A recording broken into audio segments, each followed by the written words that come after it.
Good afternoon and welcome to our special interview right here in Studio 400 at Five Towns College. I'm Jeff Kramer.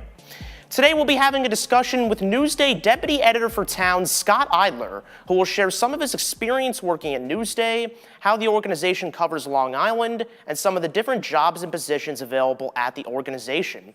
So Scott, welcome to Studio 400. It is a pleasure to have with us today. Sure, it's great to be here. Yeah, so firstly, can you describe for people who may not know what exactly Newsday is as a media organization and how has it evolved over the years? Sure, well, Newsday's been around over 8 decades. We're a daily newspaper on Long Island. We cover every town, every school district. We have a bureau in Albany covering state government. We have a bureau in Washington, D.C. covering national news, our congressional delegation, and we have reporters covering Nassau and Suffolk counties, all 13 towns and cities on Long Island.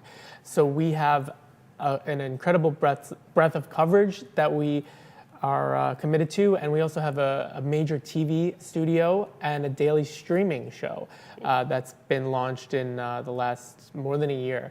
But we've had the TV studio for a while, and so we're continuing to expand, covering digital, print, and then television, and we have social media, podcasts, so the company's footprint continues to grow. Yeah, and so kind of building off of that a little bit, with the evolution from just print and just going to all these different platforms the organization has, how are stories adapted to multimedia platforms for different platforms?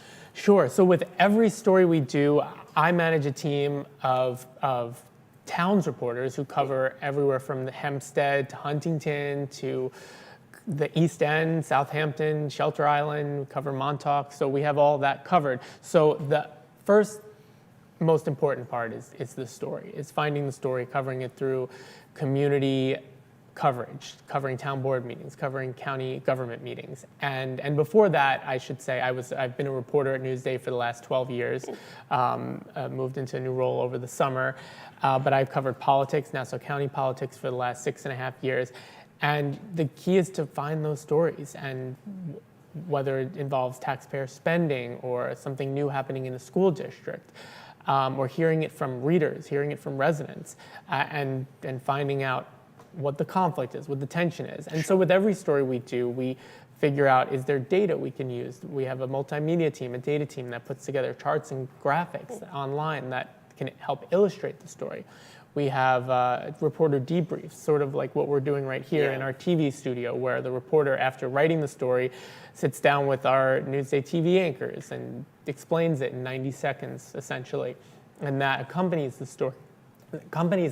So we have a lot of different ways to, we have a whole social media team that will create an engaging post. So, and we take a look at metrics and see what initiatives perform well, what don't, how we can tweak them. So there's a lot of different ways to blend digital multimedia into the article, as you know, as you might think. Yeah, absolutely. And talking about stories a little bit, can you talk a little bit about your own story and how you got to the position you're in currently at Newsday? Sure. I grew up on Long Island. I went to Plainview High School, and I currently live in Dix Hills, right around the corner here. Very close. And I was very interested in politics. I went to Cornell. I studied public policy. I was thinking of going to law school. At the last minute, I had an internship in college at USA Today in the editorial department, the opinion page, and got to learn about how that side worked, letters to the editor, writing op-eds, and I got the bug, the journalism bug. So I applied to Columbia Journalism School. I was accepted. I did the 1-year program there in broadcast journalism. So I learned a ton about every department. And I got a summer internship at Newsday, and I've been there ever since. Yeah, excellent. I noticed before you came to Newsday, you were previously also at the New York Times and the Washington Post. I know that was part of your background. I did freelance articles for the Washington Post and one for the New York Times. And I had the internship and at Newsday, which led to covering education at Newsday, covered town government, and the last number of years, politics. Okay. What part of your job would you say you like the most on a day-to-day basis? the job of reporting is so interesting. You get to be on the phone with politicians, with lawmakers, with party leaders, with residents, concerned taxpayers, and just talking to people and getting the gossip. That is, sometimes it's off the record, but it's the seed of the story. So when you're a reporter, you should be out in the community having lunch with powerful people, but also talking to the everyday folks who are the engine of the community, who are concerned about issues, and you'll learn about different issues from talking to a variety of people across different levels of, different class, different income status, different occupation, teachers, parents, administrators. You'll just get a blend of ideas from having a diverse set of sources. Sure.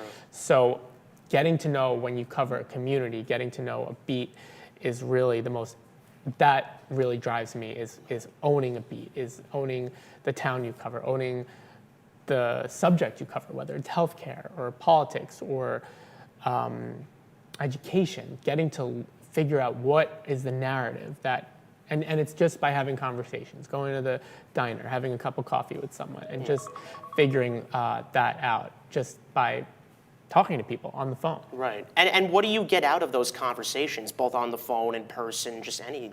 You get a narrative. You can kind of drip, drip, drip, figure out what the story is just by talking to people, figuring out, oh, this person is saying this, and I've heard this from 2 people now. And I got that they weren't coming to me, or I kind of sussed that out. And you're kind of figuring things out just by talking to people. So you're forming the narrative by hearing from people. Right. But it's not a press release. It's not somebody pitching you from a public relations firm. It's you doing your own investigating by having conversations. I say investigating with a lowercase I. It's just researching. It's reporting. It's basic legwork and figuring out what needs to be covered, what are the priorities, and mapping out a plan for what things you should work on first. Mm-hmm. And you touched on this a little briefly before, but do you have some favorite topics or kinds of stories to cover? Yes, I prefer to cover politics, education stories, stories that are quirky, stories that have to do with why something is happening, why culturally something is going on. We'll look at election data, we look at why did this whole community, which used to vote Republican, vote Democrat, or vice versa. You can look at the demographics. You can look at why people are leaning into a certain issue. And I like to find out the why, what's behind this action, and just getting everybody's accounts. So if something weird happens, you can cover that development, but then you can bring everyone together, not together, but go to everyone involved and say, what happened here? And then piece together your own account. Certainly, yeah. And if we could touch on the election really briefly, because you just mentioned it. Of course, on a national level, it is a big election year. How does Newsday cover something of that scale? So what we do is we have a team in Washington. We have 2 reporters. One covers the White House, one covers the congressional delegation. And locally, the congressional races are we have 4 congressional races on Long Island. The House of Representatives, Congress, could hinge, because the margin is so close, could hinge on how these Long Island races do, who wins these races. So that happened a couple of years ago. 2 years ago, Republicans flipped a number of Democratic seats, and so there's millions of dollars being poured onto Long Island right now for the 4 congressional seats in this community. And folks are, our reporters are trying to figure out what's going on in these communities, in these races, how much money is coming in, who's spending money, what are the different storylines, polling, and talking to the candidates. So we'll also vet them too. We'll have extensive vetting and background checks to go into people's histories. And we don't leave any stone unturned with these congressional races. So that's the way we blend the local and the national, is because these people become members of Congress. They're on CNN, they're on national news, they're in Washington, they're at the White House, but first they were here. They have to serve these constituents. Right. So they sit down with us for race profile stories, tell us their background, answer questions. We have debates at Newsday TV studios that we do. Some participate, some don't want to be in the spotlight, but they do if they want to prove their mettle, they sit down with us. Yeah. So we have a tradition of doing these very extensive stories in our paper that readers can find out everything they need to know about. What do you think makes Newsday stand out? We are a daily newspaper, the only daily newspaper on Long Island. We have been around for 80 plus years. We cover the local and we cover the national, and we will have extensive information about an issue in your community, whether it's Babylon, whether it's Huntington, whether it's North Hempstead, Oyster Bay. We have deep investigations. We've had about teacher misconduct. We've had about the Grumman plume in Bethpage that's polluting water quality. Sure, yeah. So we'll take a real deep dive into an issue and make sure it's being presented in a way that's fair and contextual. And we also have other coverage, lifestyle, entertainment, health, that people want. What restaurants are opening and closing, what hospitals are ranked as. So this is real, and we try to make the experience as positive as we can for the consumer too, because we are putting out a product as well. Absolutely. So there's a constant engagement in how well the product is being experienced by users. Sure. As a journalist, what would you say is your process for identifying a good story? Right. I can listen, I can talk to someone and say, or listen to another reporter talking about some issue, or I could be listening to a source and I just have this feeling, oh, that's a great story. Yeah. And that's something that takes a little while to cultivate, Sure. but it's where, oh, that's not the way it's usually done, or that's a new thing that's happening. And this is the conflict. There should always be some type of conflict that someone's trying to overcome. And it doesn't have to be a negative story, but it can be a trend story. Those are great. If you notice a couple of school districts are moving in a certain direction, it can be as simple as that, and you can bring that to light. But it's by talking to people and being invested in the community you're covering, the beat you're covering, and like figuring out those details, and then saying, well, here's what's happening, and figuring that out yourself, or listening to someone speak, and it just will kind of gel in your head. But something quirky, something unusual, something that you want to get on the phone and call a friend about, or a family member, and say, you never believe what this is going on. So you kind of can cultivate that by reading good news, reading the New York Times, reading Newsday, reading CNN, reading the Washington Post, getting a sense of what good stories are. And then when you're doing your job, when you're out there saying, oh, I've seen something like this, and I think this is unique, and it can be presented in a way that this story was presented. So also being a consumer of news is very important too, in actually practicing journalism. How do you think, like, in your mind, a story could start? I mean, anything could happen, but like, where do you see it the most in the town specifically? Yeah, I mean, 10 years ago, I was at a Village of New Hyde Park meeting, and it was really boring. And I was sitting there, and nothing was going on. And then some teacher got up and said that because, I forget the exact specifics, but the teachers were all losing their parking spaces because of either there was an expansion going on, and they had to walk really far. And I mean, it was a bad time of year, I think, and they just made it in passing. But I thought about that, and I said, well, that is a real issue for these teachers. They're getting to school very early in the morning. They need to walk into the school doors. Yeah. Nobody would have called, the village wouldn't have said, or whatever, the school district, and said, we're having an issue here.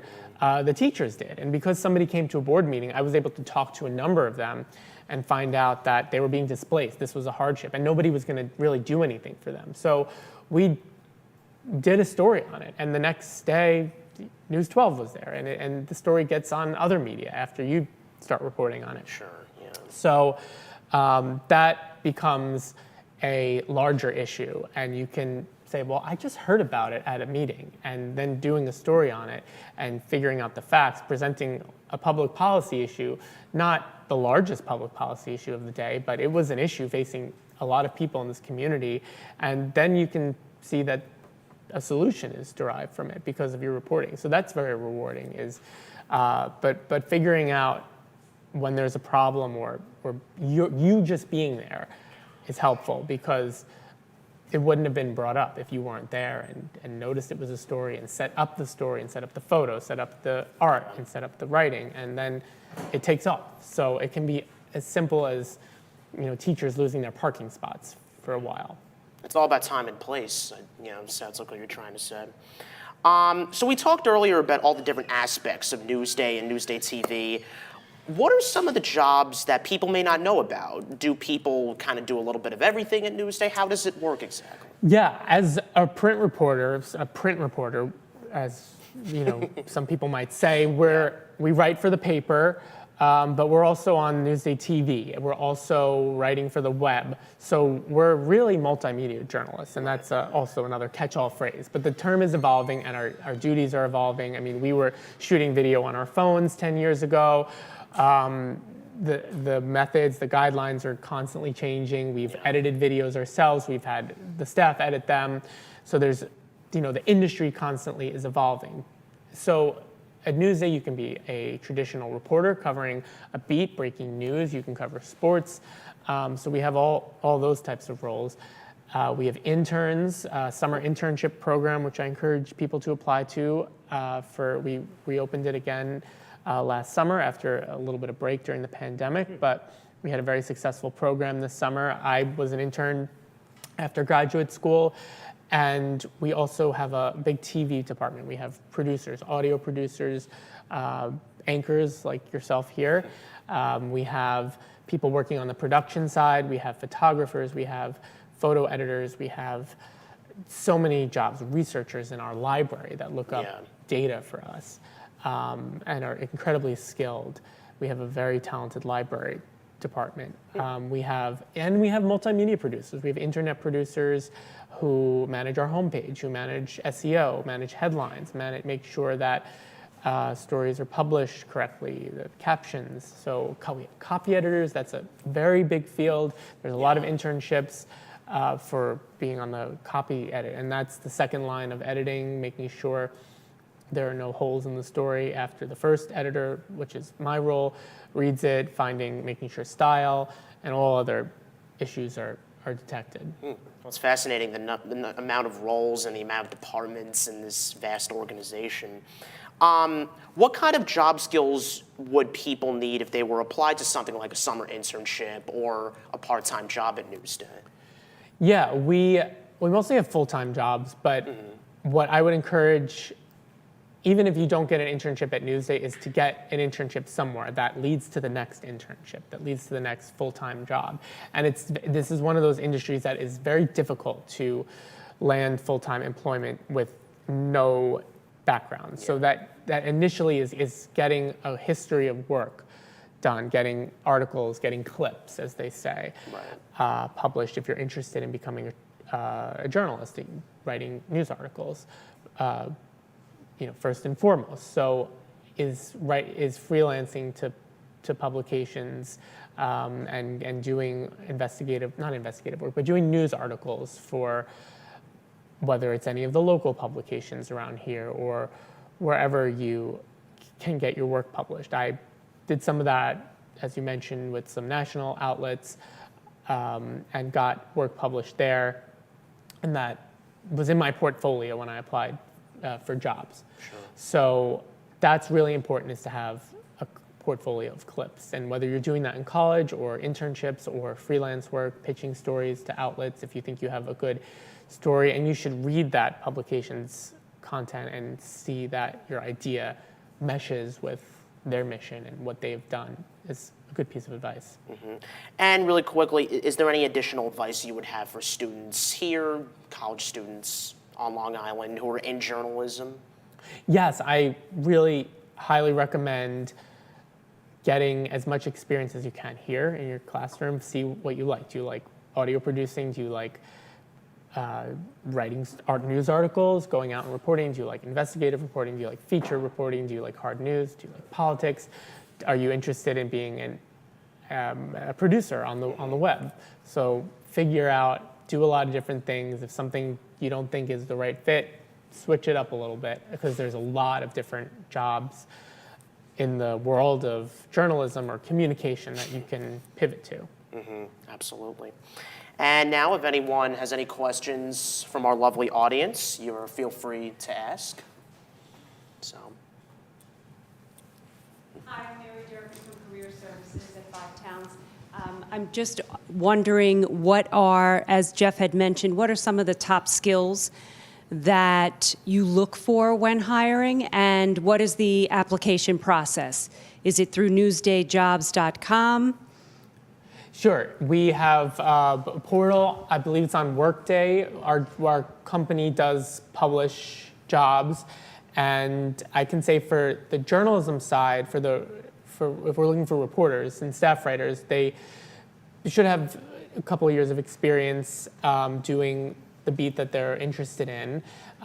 Skills-wise, writing is so important. Knowing the basics of reporting and writing, having experience doing that, clear, concise news writing is really important to learn that in college and in any internship. So figuring out how the nuts and bolts of telling a story, writing it clearly, not having any holes in the coverage, making sure all the questions are answered, and telling it in an engaging way is really important. So the writing is a really important skill that is good to work on.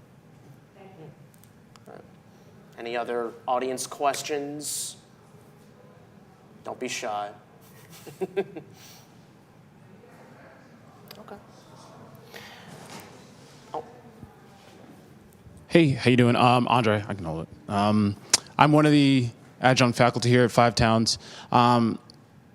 When we try to get students to go out and gather stories, sometimes they get intimidated by the idea of news, right? It's just very serious things, and they have to be on their P's and Q's to make sure that they get all the elements that they need.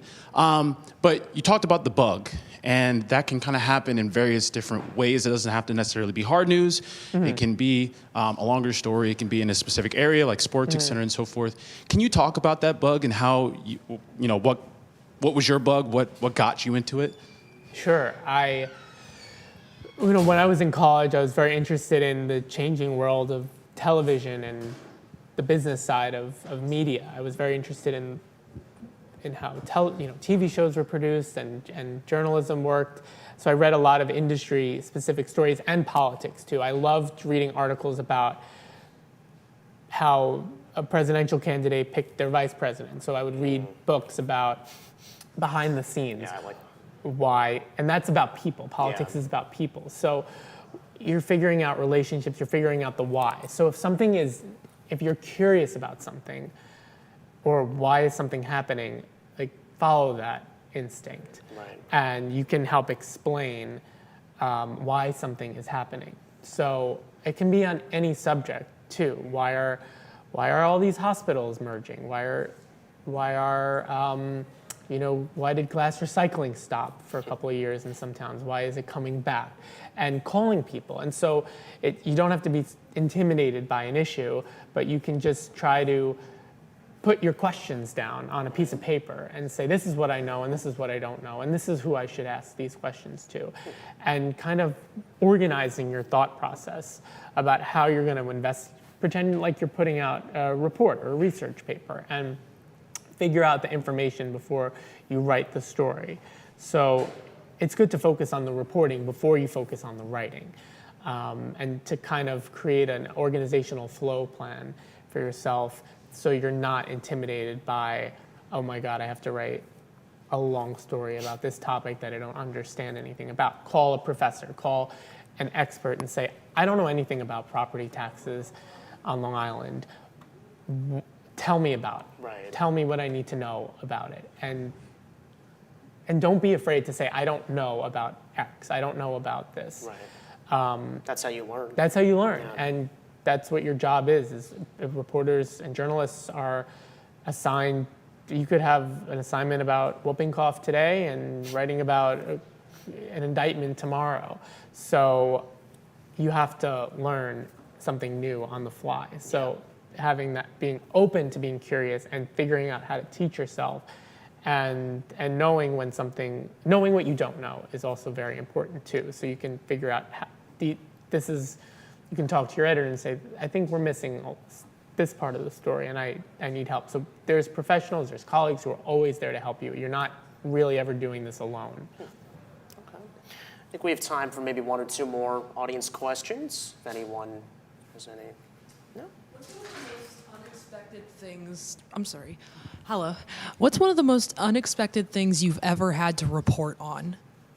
That just came out of nowhere that you were, or like one of the craziest things you've ever had to report on? And how did you handle it? That's a great question. What is the craziest thing? Trying to think of a good answer for you. There's been some crazy things. I mean, politics is pretty crazy. We've had elections that we didn't think. I mean, the obvious one is probably George Santos, the congressman who fabricated his life story. Yeah. So that was out of left field, and we all got together and figured out a game plan for investigating his finances and his campaign spending.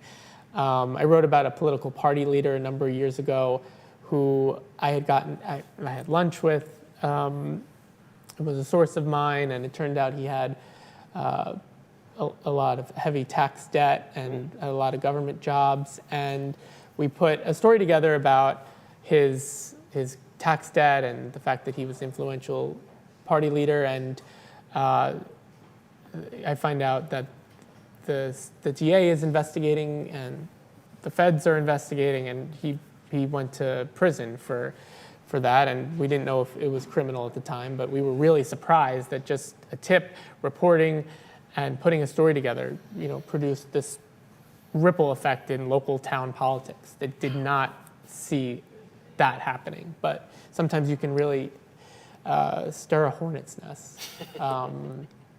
I did a story about the trip to Disney World that a school district took, and the Shoreham Wading River District, and they usually don't spend that much money on the trip. The school district decided to spend, I think, over $150,000.